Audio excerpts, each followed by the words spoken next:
ম্যাডামের আপডেট তার আগের মতোই চিকিৎসা চলছে। তার অবস্থা অপরিবর্তিতই রয়েছে। তিনি চিকিৎসাধীন রয়েছেন।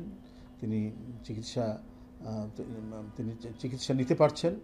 তো আর এই যে মেডিকেল টেকনিক্যাল যে বিষয়গুলি নিয়ে হয়তো কিছুক্ষণের মধ্যেই ম্যাডামের চিকিৎসক ডাক্তার জাহিদ, বিএনপি জাতীয় স্থায়ী কমিটির সদস্য, তিনি কথা বলবেন। আমি শুধু এইটুকুই আপডেট পেয়েছি যে চিকিৎসা বিদ্যমান রয়েছে।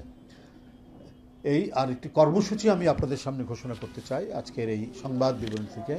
দেশনেত্রী বেগম খালেদা জিয়া এদেশে একটি অনন্য রাজনৈতিক ঐক্যের প্রতীক।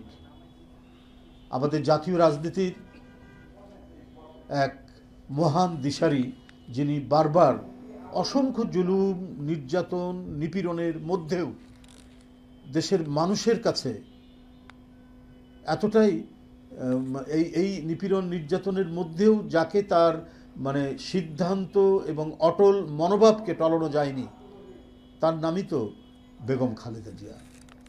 তাকে নানা চক্রান্ত, ষড়যন্ত্র এবং নির্যাতন করে হয়তো তাকে অসুস্থ করা হয়েছে, গুরুতর অসুস্থ করা হয়েছে, কিন্তু যতক্ষণ তার তিনি আমাদের সাথে কথা বলেছেন বা তিনি সুস্থ ছিলেন, ততক্ষণও তিনি এদেশের মানুষ এবং স্বাধীনতা, সার্বভৌমত্ব এবং গণতন্ত্রের প্রশ্নে তার যে দৃঢ় মনোবল, সেই মনোবলকে দুর্বল করা যায়নি। তিনি গুরুতর অসুস্থ অবস্থায় এবার কি আর হাসপাতালে।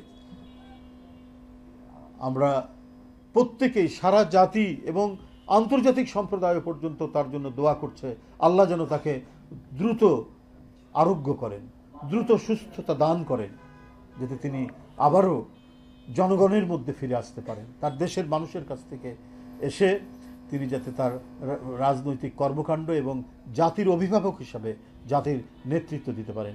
এটাই আজকে তৃণমূল থেকে সারা জাতির প্রত্যাশা, এবং আন্তর্জাতিক সম্প্রদায়ও উদ্বিগ্ন এবং উৎকণ্ঠার সাথে তার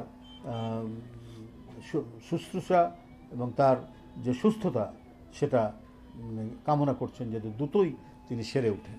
যাই হোক, আমরা এই মহান দেশপ্রেমিক নেত্রী, দেশনেত্রী বেগম খালেদা জিয়ার আশু সুস্থতা কামনায় আগামীকাল শুক্রবার প্রতিটি মসজিদে, দেশের প্রতিটি মসজিদে, মন্দিরে এবং অন্যান্য ধর্ম সম্প্রদায়ের উপাসনালয়ে তার আরোগ্য কামনায় অন্যান্য সম্প্রদায়, ধর্মীয় সম্প্রদায়, হিন্দু, বৌদ্ধ, খ্রিস্টান, তারা প্রার্থনা করবেন এবং বাংলাদেশের প্রতিটি মসজিদ, সেখানে তার আরোগ্য কামনায় আমরা দোয়া এবং মোনাজাত করব।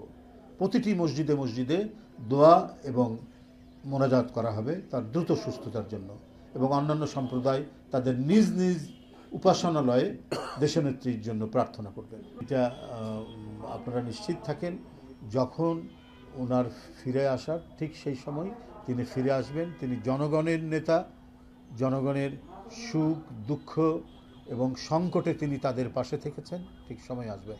আপনারা তো এটাও জানেন যে তার মা কোটি কোটি মানুষের অত্যন্ত শ্রদ্ধেয় একজন নেত্রী, তিনি গুরুতর অসুস্থ।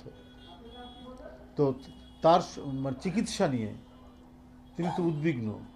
তো সেই চিকিৎসার কি সিদ্ধান্ত হয় না হয়, অনেক কিছু বিষয় তো আছে। তিনি তো পরিবারেরও তো জ্যেষ্ঠ সন্তান। সব কিছু চিন্তা করে তারপর দেশ, মানুষ, রাজনীতি সব চিন্তা করেই উনি সিদ্ধান্ত নেবেন। সেটা এদেশের মানুষের পক্ষে, জনগণের পক্ষে, দেশনেত্রীকে সুস্থতার জন্য তিনি খুবই সুচিন্তিত সিদ্ধান্ত নিয়ে তিনি কাজ করবেন।